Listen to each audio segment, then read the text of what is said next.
प्रधानमंत्री आवास योजना सरकारी विपिएल घर और गोटे निउ अपडेट ले आहिसो।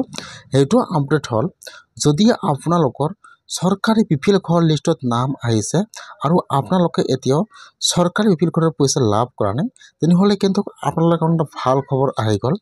जिসকলৰ सरकारी घर लिस्टत नाम आहिसे और जिओटेक হৈ গৈছে और सम्पूर्ण भेरिफाई হৈ গৈছে এতিয়ালৈকে পইচা সোমোৱা নাই সেইসকলৰ একাউণ্টত কিন্তু আজি सरकारी घৰৰ পইচা সোমাই গল।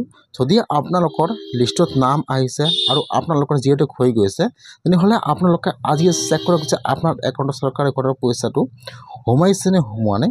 এতিয়া কিন্তু আপোনালোকে আপোনাৰ নিজৰ মোবাইলৰ পৰা চাব পাৰিব যে আপোনাৰ একাউণ্টত পইচা এতিয়াও সোমাইছে নে সোমোৱা নাই, পইচা পেন্ডিং হৈ আছে। কেনেকৈ আপোনালোকে চেক কৰিব চাই লওক। এতিয়া আপোনালোকে ফাৰ্ষ্ট এইটো অপশ্যনত আহি যাব। মই কিন্তু আপোনাৰ সুবিধাৰ কাৰণে অপশ্যনৰ লিংকটো মোৰ ডিসক্ৰিপশনত দি দিছো। আপোনালোকে ডাইৰেক্ট ক্লিক কৰি ফাৰ্ষ্ট এইটো অপশ্যনত আহি যাব। ইয়াত চাব ফাৰ্ষ্ট দি আছে এবাউট, 2 নম্বৰত চাব দি আছে আৱাসক। এতিয়া আপোনালোকে ফাৰ্ষ্ট আৱাসৰ ওপৰত ক্লিক কৰিব, তাৰ পিছত আপোনালোকে ৰিপৰ্টৰ ওপৰত ক্লিক কৰিব। এতিয়া কিন্তু এইটো পেজ ওপেন হৈ যাব এনেকুৱাকৈ। এতিয়া আপোনালোকে অলপমান তলত আহি যাব। ইয়াত চাব ইয়াত যেটো F নম্বৰ অপশ্যন দিয়া আছে EFMS ৰিপৰ্ট, ইয়াত যেটো Fৰ 9 নম্বৰ অপশ্যন দিয়া আছে FTO ট্ৰানজেকশন সামাৰি ইনষ্টলমেন্ট উইষ্ট। এতিয়া আপোনালোকে Fৰ 9 নম্বৰ অপশ্যনৰ ওপৰত ক্লিক কৰিব। ইয়াত চাব 9 নম্বৰ দিয়া আছে FTO ট্ৰানজেকশন সামাৰি ইনষ্টলমেন্ট উইষ্ট। এতিয়া আপোনালোকে হেতু অপশ্যনৰ ওপৰত ক্লিক কৰিব। এতিয়া কিন্তু ইয়াত আৰু এটা নিউ পেজ ওপেন হৈ যাব এনেকুৱাকৈ। এতিয়া আপোনালোকে ওপৰত একো ক্লিক কৰিব নালাগে। ইয়াত অলৰেডি 24-25 দিয়া আছে, প্ৰধানমন্ত্ৰী আৱাস যোজনা গ্ৰামীণ দিয়া আছে। তলত চাব দিয়া আছে অল ষ্টেট। এতিয়া আপোনালোকে ষ্টেটৰ ওপৰত ক্লিক কৰিব। ফাৰ্ষ্ট ইয়াত আহি যাব ষ্টেট নাম। ইয়াত যেটো আপোনাৰ ষ্টেট নাম হয় আপোনালোকে ইয়াত চাই আপোনাৰ ফাৰ্ষ্ট ষ্টেট নামটো সিলেক্ট কৰি লৈ ল'ব ষ্টেট নাম।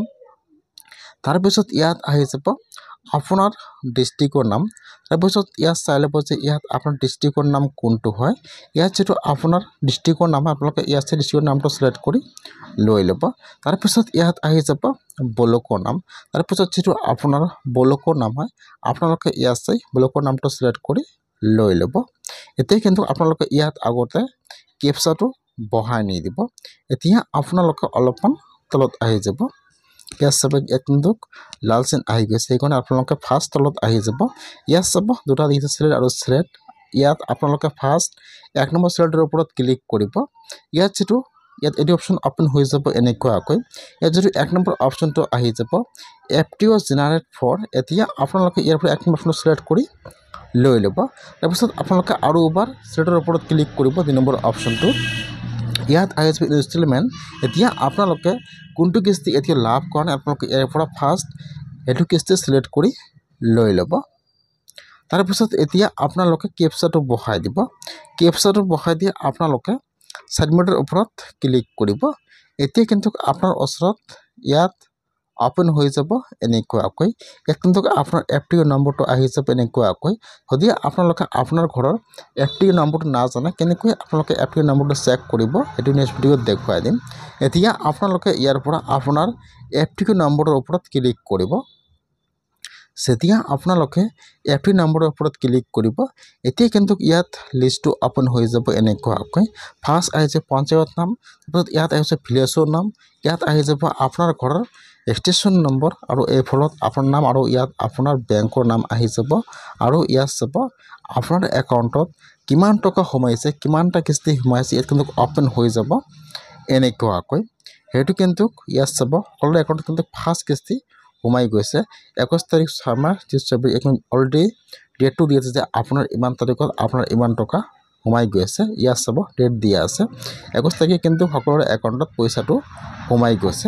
যদি আপোনালোকৰ লিষ্টত নাম আহিছে তেনেহলে কিন্তু আপোনাৰ একাউণ্টত আজি চৰকাৰী ঘৰৰ পইচা সোমাই গল। আপোনালোকে এনেকুৱাকৈ চেক কৰক যে সোমাইছে নে সোমোৱা